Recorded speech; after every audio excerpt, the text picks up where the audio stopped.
என் தங்க பிள்ளையே, இன்று உன் அப்பன் கருப்பன் உன் வாழ்க்கையில் ஒரு மிக பெரியதொரு விஷயத்தை நல்ல விஷயத்தை நடத்தி கொடுக்க வந்திருக்கிறேன். இன்று கேள்விக்குறியாக நிற்கின்ற உன் வாழ்க்கையை மீட்டு உன் கைகளில் தந்துவிடவும், உன்னுடைய துணையானது ஒரு பெண்ணிடமிருந்து தப்பிக்க நினைத்து முடியாமல் தவிர்த்து கொண்டிருக்கின்ற இடத்தில் இந்த கருப்பன் அதனை மீட்டெடுத்து கொண்டு வந்து உன் கைகளில் ஒப்படைக்கவும் இந்த நேரம் வந்திருக்கின்றேன். சூழ்நிலைகள் நடந்துவிட்டது என்பது உண்மை. ஆரம்பத்தில் அது உன் துணைக்கு புரியாமல் இருந்தாலும் இப்போது அது புரிய தொடங்கிவிட்டது. அவர்களே அந்த பிரச்சனையிலிருந்து மீண்டு வர வேண்டும். தம்மால் தாங்கிக் கொள்ள முடியாத அளவிற்கு கஷ்டங்கள் இதில் வந்து கொண்டிருக்கிறது என்று சொல்லி என்னிடத்தில் முறையிட்டதன் விளைவாக தான் இப்போது நான் வந்து வெளியே வர வேண்டும். இவர்களை இந்த சூழ்ச்சிக்குள் சிக்க வைத்த இந்த பெண்ணின் நோக்கம் என்னவாக இருக்கும்? இந்த பெண்ணுக்கும் இடையில் என்ன சம்பந்தம்? எதனால் இது போன்ற விஷயங்களை எல்லாம் ஒருவர் வாழ்க்கையில் அரங்கேறியது என்பதையும் உன் அப்பன் என் மூலமாக நீ தெரிந்து கொள்ள வேண்டும். என் பிள்ளையே, நீ என்னவென்று கேட்பதற்கு முன்பாக, இது ஆண் குழந்தைக்கான பதிவா பெண் குழந்தைக்கான பதிவா என்று சந்தேகம் உனக்குள் வரலாம் அல்லவா? எந்த குழந்தையானாலும் சரி, நான் சொல்கின்ற கருத்து ஒன்றுதான், நான் சொல்கின்ற விஷயம் ஒன்றுதான் என்பதையும் நீ புரிந்து கொள்ள வேண்டும். எல்லாவற்றையுமே கடந்து இந்த வாழ்க்கையில் பல போராட்டங்களை போராட துடித்து கொண்டிருக்கும் போது சற்றென்று ஒரு நொடியில் உன் வாழ்க்கையே தலைகீழாக மாறியது. உன் துணை என்ற ஒருவர் உன் வாழ்க்கைக்குள் நுழைந்தபோது அப்போதும் இழந்து விட்டதாக தான் நீ உணர்ந்தாய். அதாவது என் பிள்ளையே, உன்னுடைய சுதந்திரம் தனியாக எப்போதுமே நமக்கு தேவையான விஷயங்களை முடிவெடுத்து செய்வது, எதுவுமே நாம் விருப்பப்பட்டது போல அனுபவித்தது என்று வாழ்க்கையில் அத்தனை விஷயங்களுக்குமான ஒட்டுமொத்த சுதந்திரமும் உன்னிடத்திலிருந்து போய்விட்டது என்பதுதான் உண்மை. இதையெல்லாம் உன்னிடத்திலிருந்து தாண்டி இந்த வாழ்க்கையில் இனி என்ன நடக்கும், எது நடக்கும் என்று சொல்லி என் பிள்ளை நீ வருத்தப்பட்டு கொண்டிருக்கின்ற இந்த நேரத்தில் உன்னை தேடி வருகின்ற ஒவ்வொரு விஷயங்களையும் என்னவென்று உன் அப்பன் கருப்பன் நான் தெளிவாக கணித்து வந்திருக்கிறேன். உன்னோடு இருக்கின்ற இந்த நாட்களில் உனக்கு கிடைக்கின்ற எல்லா விஷயங்களும் சரியானதாக நினைத்து நீ உனக்கானதாக எண்ணி நீ ஒவ்வொரு நாளும் இந்த வாழ்க்கையில் உன்னுடையதாக மாற்ற முயற்சிகள் செய்து கொண்டிருக்கும் போது எது நடக்கிறது என்பதையும் என்கின்ற குழப்பமும் உனக்குள் அதிகமாக இருந்து கொண்டிருக்கின்றது. நாம் புதிதாக ஒரு வாழ்க்கையில் நுழைந்தாலும் சரி, ஏற்கனவே அறிமுகமான ஒருவரோடு புதிய வாழ்க்கையை தொடங்கினாலும் சரி, எதுவாக இருந்தாலும் பிரச்சனைகள் எல்லோருக்கும் நிச்சயமாக பொதுவானதுதான். அங்கு யார் யாருக்கு என்ன நடக்கும் என்பது அவர்களுடைய மனநிலையும் சூழ்நிலையும் பொறுத்துதான் எதுவாக இருந்தாலும் அதை தாங்கிக் கொண்டு வாழ வேண்டும் என்கின்ற ஒரு கட்டாயத்திற்கு நீ தள்ளப்பட்டு இருக்கிறாய். என்ன நடந்தாலும் நாம் தான் இந்த வாழ்க்கையை வாழ வேண்டும் என்கின்ற எண்ணம் உனக்குள் வந்து விட்டதல்லவா? ஒவ்வொரு நாளும் ஒவ்வொரு விதமான பிரச்சனைகள் உன்னை தொடர்ந்து வருகிறது. அப்படி என்றால் நான் நன்கு அறிவேன். அப்படி இருக்கும்போது இந்த கருப்பன் சொல்கின்ற விஷயங்கள் ஒரு பெண் சம்பந்தமானது என்றால் அதை சற்று கவனித்து இந்த பெண்ணை முதலில் உன்னுடைய வாழ்க்கையில் இருந்து தூக்கி தூரே எறிந்துவிட வேண்டும்.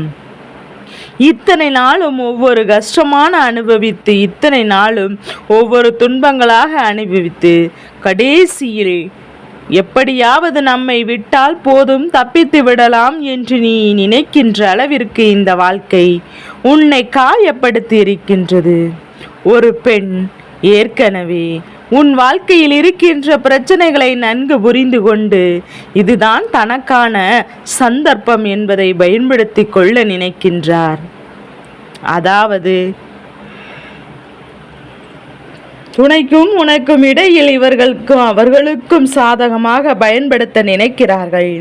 அதாவது ஒரு விஷயம் இவர்களுக்கு சாதாரணமாக இருந்துவிட்டால் வேறு எதையும் பற்றியும் இவர்கள் சிந்திக்க மாட்டார்கள்.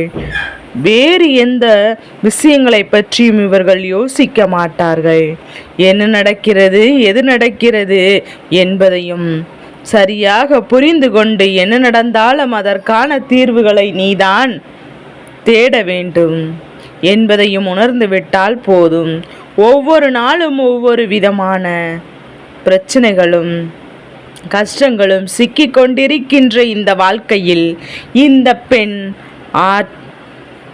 ஆறுதல் படுத்தும் பங்கு மிகப்பெரிய பங்கு என்பதற்காக எதற்கெடுத்தாலும் இது என்னுடைய வீடு என்று சொல்லி கொண்டிருப்பதும் எப்போதும் மற்றவர்களின் மனதை நோகடித்து கொண்டிருப்பதும் இதுதான் இந்த பெண்ணின் வேலையாக இருந்து கொண்டிருக்கிறது.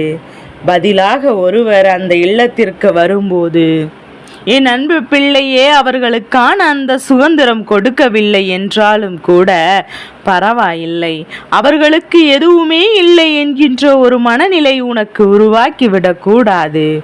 ஓரிடத்திலிருந்து இன்னொரு இடத்திற்கு வந்திருக்கின்றவர்களை, அதுவும் நம்முடைய இல்லத்திற்கு புதிதாக வந்திருக்கின்றவர்களை நாம் இல்லத்தில் இருப்பவர்களை விட அதிகமாக கவனிக்க வேண்டும். எதுவும் புரியாமல் இந்த நேரத்தில் அவர்களுக்கு இருக்கின்ற அந்த தனிமையை போக்கும்படியாக இங்கு எல்லா விஷயங்களும் நடக்க வேண்டுமே தவிர மேலும் மேலும் அந்த தனிமையை அதிகமாக பலவீனப்படுத்தக்கூடாது. நீ அப்படி அதை செய்தானால் இந்த வாழ்க்கையில் மேலும் மேலும் என் பிள்ளையே உனக்கு கஷ்டங்களும் துன்பங்களும் தான் வந்து கொண்டிருக்கின்றது. உன்னுடைய துணையினுடைய நடவடிக்கையில் சில காலமாக பல மாற்றங்கள் தெரிகிறது. ஆனால் இதையெல்லாம் செய்து கொண்டிருப்பவர் யார் என்று நீ நிச்சயமாக கேட்பாயானால் அது உன்னுடைய வாழ்க்கையில் இருக்கின்ற பொறாமை என்கின்ற ஒரு எண்ணமாக தான் இருக்கின்றது. தன்னுடைய வாழ்க்கையில் என்ன நடக்கிறது, எது நடக்கிறது என்று பார்க்காமல் தனக்குள் இருக்கின்ற பொறாமை எண்ணங்களை அடுத்தவர் வாழ்க்கையை அளிக்கிறார்கள் அல்லவா? அதிலும் குறிப்பாக இந்த பெண் உன் வாழ்க்கையில் இருந்து செய்து கொண்டிருப்பதை என்னவென்று கண்டபோதுதான் இந்த கருப்பன் எனக்கு அத்தனை கோபம் கொண்டது. என் பிள்ளையே, இந்த வாழ்க்கையில் சரியான புரிதல் எதையுமே எத்தனையோ கஷ்டங்களுக்கு பிறகு உனக்கும் உன்னுடைய துணைக்கும் இடையில் வந்திருக்கின்றது. ஆனால் இதனை கண்டு பொறாமை எண்ணங்களை இவர்கள் அவர்களுக்குள் அதிகமாக வளர்த்து கொண்டிருக்கிறார்கள். குடும்பத்தில் ஒற்றுமையாக இருந்தால் அதை பார்த்து சந்தோஷப்பட நினைக்கின்ற இந்த உலகத்தில் அடுத்தவர்கள் ஒற்றுமையாக இருந்தால் பார்த்து பொறாமை எண்ணங்கள் வருகிறது என்றால் நிச்சயமாக அதை நீ கவனிக்க வேண்டும். இந்த பெண் உன்னுடைய துணையை நினைத்து நினைத்து மிக அதிகமாக பொறாமை கொண்டதற்கு ஒரு காரணம் இருக்கிறது. அவர்களோடு அதிகப்படியான அன்பை கொடுத்த உன்னுடைய துணை நீ வந்த பிறகு அதை அவர்களுக்கு சரியாக கொடுக்கவில்லை என்பதுதான் இப்போது அவர்களுக்கு மிகுந்த வேதனையாக இருக்கின்றது. இந்த வாழ்க்கையில் பொதுவாகவே வாழ்க்கை துணை என்பது ஒரு புதிய வரவு. அது வரும்போது அங்கு ஒரு சில மாற்றங்கள் வரத்தான் செய்யும். அப்போது என் பிள்ளையே, இதையெல்லாம் பெரிதுபடுத்தாமல் சாதாரணமாக கடந்து வந்து செல்பவர்களும் இருக்கிறார்கள். இவர்களை எதிரி போல பார்த்து இந்த வாழ்க்கையில் எந்த ஒரு இடத்தையும் கொடுக்காமல் ஒதுங்கி செல்பவர்களும் இருக்கத்தான் செய்கிறார்கள். இதையெல்லாம் என்னவென்று கவனித்து பொதுவாகவே நாம் வாழ்க்கையை காப்பாற்றி கொள்ள வேண்டியது தம்முடைய கடமைதான். குடும்பத்தில் இருப்பவர்களே இது போன்ற காரியங்களை செய்யும் போது, துணை அவர்களிடம் இருந்து பிரிக்க நினைக்கும் போது, இதையெல்லாம் செய்து ஒருபோதுமே ஏற்றுக்கொள்ள முடியாத ஒரு விஷயமாக தான் இருக்கின்றதல்லவா? என் அன்பு பிள்ளையே, எல்லோருக்குமே வாழ்க்கையில் பொறாமை வேண்டும். எல்லோருமே இந்த வாழ்க்கையில் வேண்டும் என்ற எண்ணம் வேண்டுமல்லவா? நாம் தான் வாழ வேண்டும், இவர்கள் வாழக்கூடாது என்று நினைப்பது எந்த வகையில் நியாயமாக இருக்க முடியும்?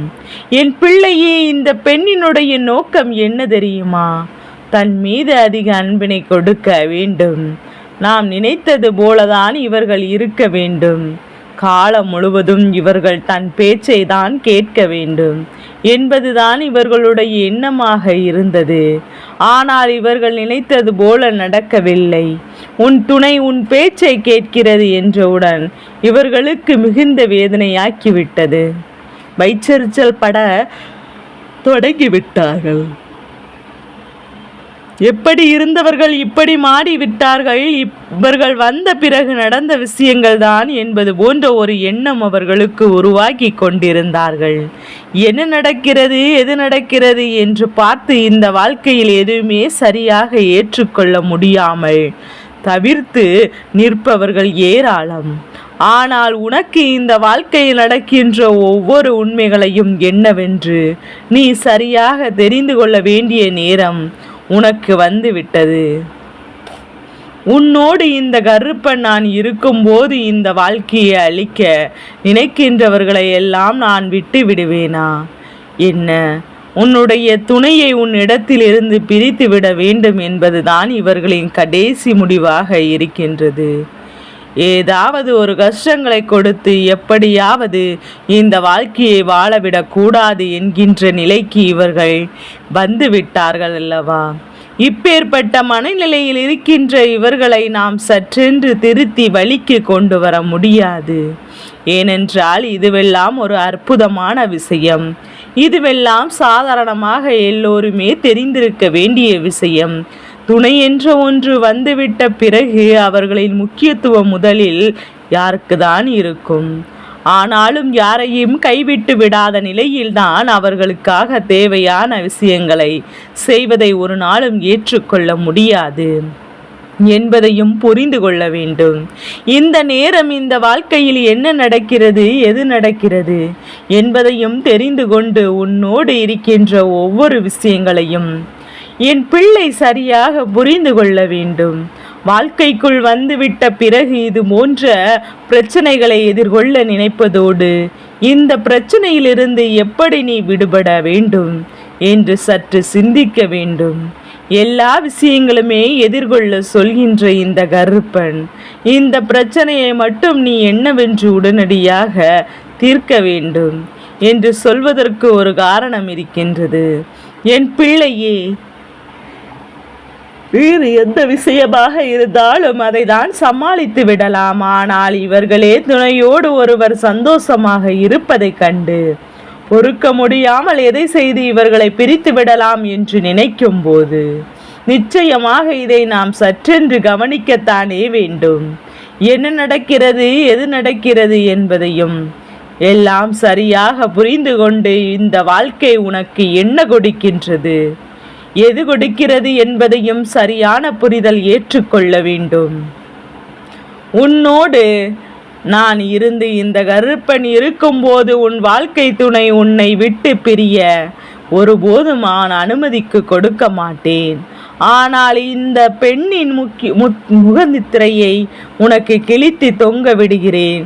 எவ்வளவுதான் வெளியில் நடித்தாலும் ஆள் மனதில் நல்ல எண்ணங்கள் இல்லாமல் ஒரு துணையோடு அவர்களின் வாழ்க்கை சந்தோஷமாக இருப்பதை பார்த்து பொறாமை பொறுக்க முடியாமல் இவர்கள் செய்கின்ற விஷயங்கள் ஒவ்வொன்றும் எந்த அளவிற்கு கீழ்த்தனமாக இறங்கி இருக்கிறது என்பதையும் நான் நன்கு அறிவேன். எந்த அளவிற்கு உன்னை இவர்கள் காயப்படுத்தினார்களோ அதைவிட பல மடங்கு அதிகமான துன்பத்தை அனுபவிக்க தயாராகி கொண்டிருக்கிறார்கள். உன்னை அழிப்பதும் உன் துணையின் சந்தோஷத்தை பறிப்பதும் இவர்களின் வேலையாக இருந்து கொண்டிருக்கின்றது. இனி இது போன்று நடக்காமல் இந்த வாழ்க்கையின் சரியான பக்குவத்தை நீ அடைந்து விட்ட பிறகு உன்னை சுற்றி நடக்கின்ற விஷயங்களை எல்லாம் என்னவென்று என் பிள்ளை நீ தெரிந்து கொண்ட பிறகு அதிலிருந்து நீ உனக்கான நம்பிக்கையை நிறைவாக மீட்டெடுக்க வேண்டும் என்றுதான் உன் அப்பன் உன்னிடத்தில் சொல்ல வந்திருக்கிறேன். இதுபோன்று கூட பெண்கள் உன் இல்லத்தில் இருக்கிறார்கள். உனக்கு தான் இவர்களின் செயல்பாடுகள் என்னவென்று புரியவில்லை.